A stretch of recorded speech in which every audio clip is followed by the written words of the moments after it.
So this is the second video of my homemade wine video, I guess video series, and I brought out all the wine that I need to do something with, and they're all in different stages. And this is the wine from the first video. As you can see, there's bubbles and everything, so it's right now fermenting. The yeast is eating the sugar and making alcohol and carbon dioxide.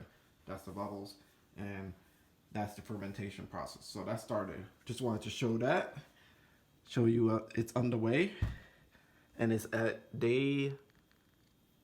I still can't zoom into that. There, 3. So we have 2 wines to be bottled today. Both of them, or well, not wines. These are both meads. 2 different meads I made. One with lemongrass that we grew, and one with something else. I forgot to label them. But 2 meads. We have one that needs to be strained, or maybe more than one. But this one definitely needs to be strained. It's sorrel wine.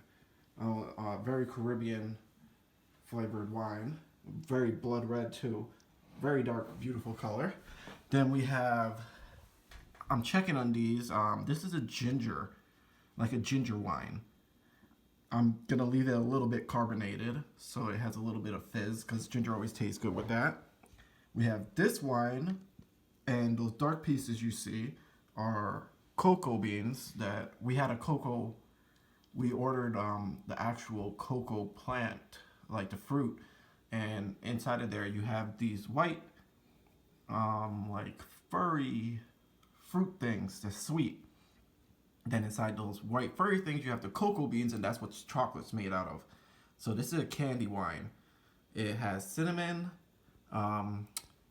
sun-kissed kiwi, cocoa beans, like the actual beans, and then the cocoa beans with the fruit on it. So that's what's inside of this wine. Then we have over here just a regular apple wine. One of my favorites. The 2 fruit that I find, well, 3 fruit. There's 3 top fruit I've tried so far out of all the fruit. And it's peaches, it's apples, and grapes. Those are the best. I don't know why there's not a lot of peach wine out there, or maybe I'm looking in the wrong places, but I don't see people make a lot of peach wine. But I made one and it was so good, I could barely even bottle it because I drank it all. But those are the 3. I'm going to check on them, see if any of them needs to be strained, as you can see me doing with the sorrel wine. So for straining, I use a clean cloth, of course, rubber band it, clean container, and you just pour it. But then it's not ready to be bottled as soon as you pour it. Then after you pour it, you clean the container it was in, and then like thoroughly clean it, and then you transfer the liquid back in there, and it'll continue fermenting. And it will also gradually get clearer and clearer and turn like this, because this was originally cloudy after I strained the fruit out of it. Depending on what your fruit you're using, depends on when you strain it. For example, this apple, you can still see bubbles traveling up. So I don't think I'm going to strain this one yet. It's not fermenting as much as it was before, but it's still fermenting. Same with the candy. You could see like little bubbles. And then the ginger, definitely. So these 3, I'm not gonna touch them. I'm gonna let them do their thing for longer, because the longer they are fermenting is the more alcohol is gonna be made. But there's a technique when you stop the fermentation early and you get the sweet, and it ends up sweeter. But I'm not gonna do that with any of these. I'm not gonna stop the fermentation early. I'm gonna let them fully ferment. They're gonna be stronger and more rich. Then after you do that and they fully ferment, then you can kill the yeast and add a juice to it to make it sweeter and balance it out, or you could just keep it strong. It all depends on what you're trying to do with it. And that's the fun thing about making wine, is whatever you want to do. You don't have to follow some set recipe. If you like a fruit, you can make a wine out of it. If you like eating grass outside like deer, You can make wine out of grass. Whatever you need, whatever you want to do, just do it.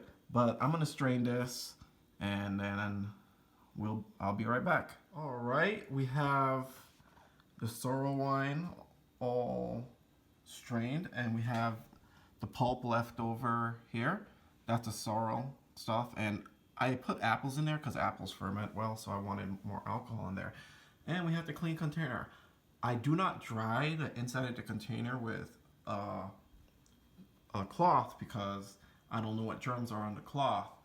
And if I want to use that, if I'm going to right to the next batch of wine, which I am in this case, I'll just put one of the tablets, the Capitan tablets, in there, and that'll kill any germs, and the winemaking process will kill it. But I don't want. It's all about reducing the risk.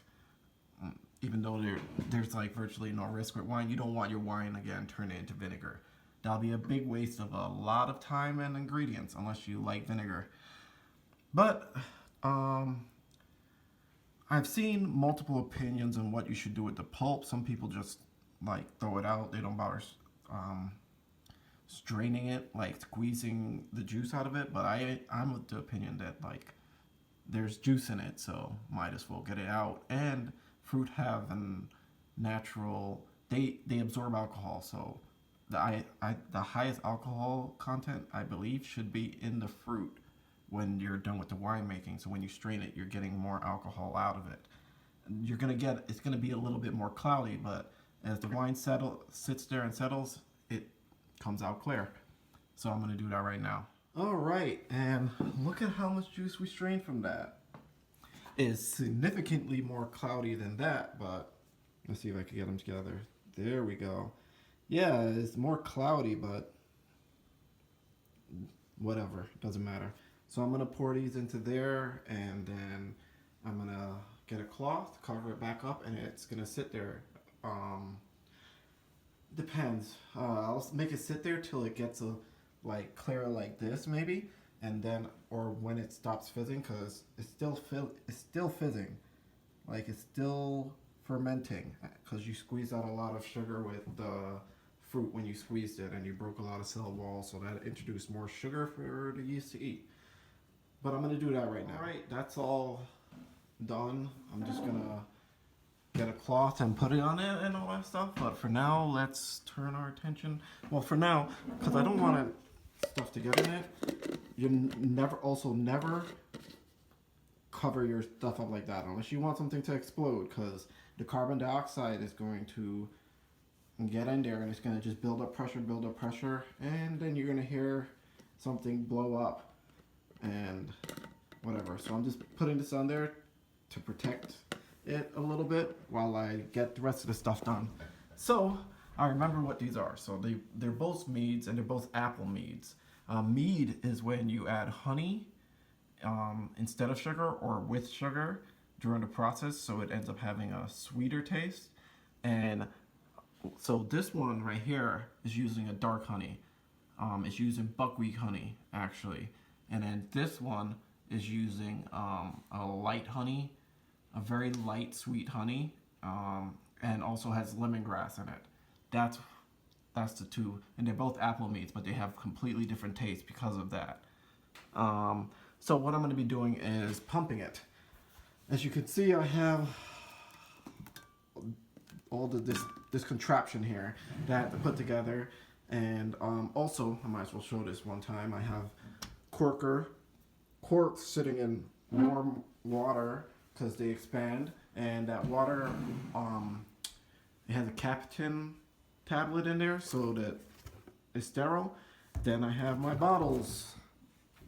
Make sure and wash everything again before you start using it. But I'm gonna set up everything and then I'll pump it to show you how that works out and how it looks. All right, so we set up the contraption. I'll explain how it goes. So you have the intake right here. Let me try not to break anything. Let me actually just move this over here. Make sure your glasses, like I say, keep them clean, very clean. But you have the intake, you have the pump, hand pump. You push this, it intakes it. The wine goes through this, goes through. I have a microfilter here to try and catch even more stuff. And then it goes from here and into the wine bottle. This is actually the most labor intensive part of the whole process of making wine. And also the place where when you mess up, it hurts the most because let's go through some scenarios that already happened with me. I was pumping the wine and it was on the table like this and it tipped over, all the wine came out.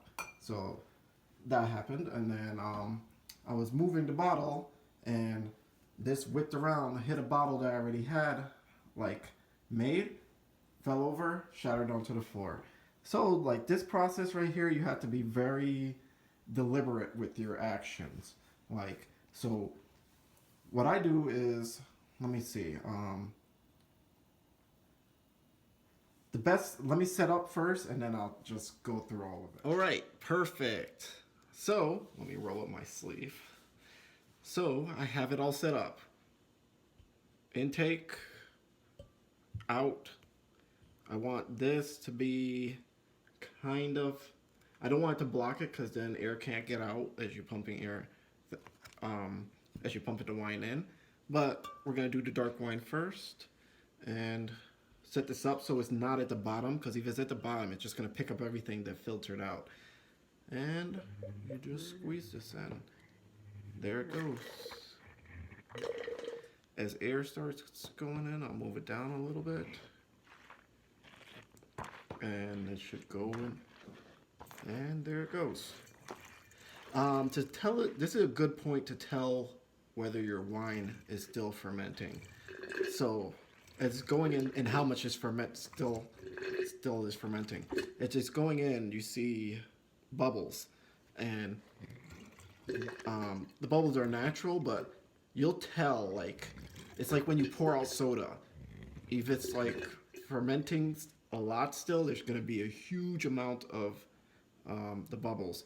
This wine I've had sitting a long time, especially with mead. Mead, when you have it sitting there, it takes a while to finish this process. Much longer than wine, I find. But this one's fine.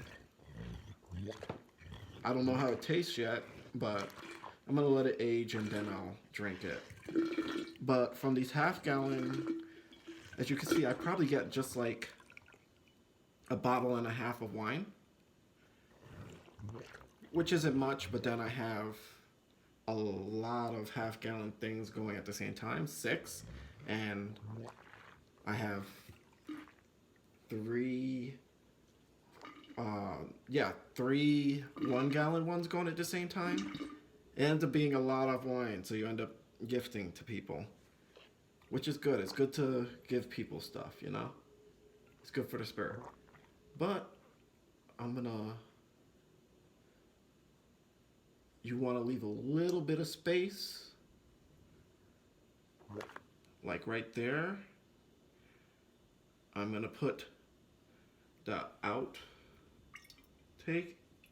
into the wine thing. I have a little bit left. That's like normally your little prize for pumping it. Like, you get to drink a little bit. But then let's see if I can move this while the camera's still on and not screw anything up. So I have a manual corker. Sorry for my outfit. It's kind of late. Cork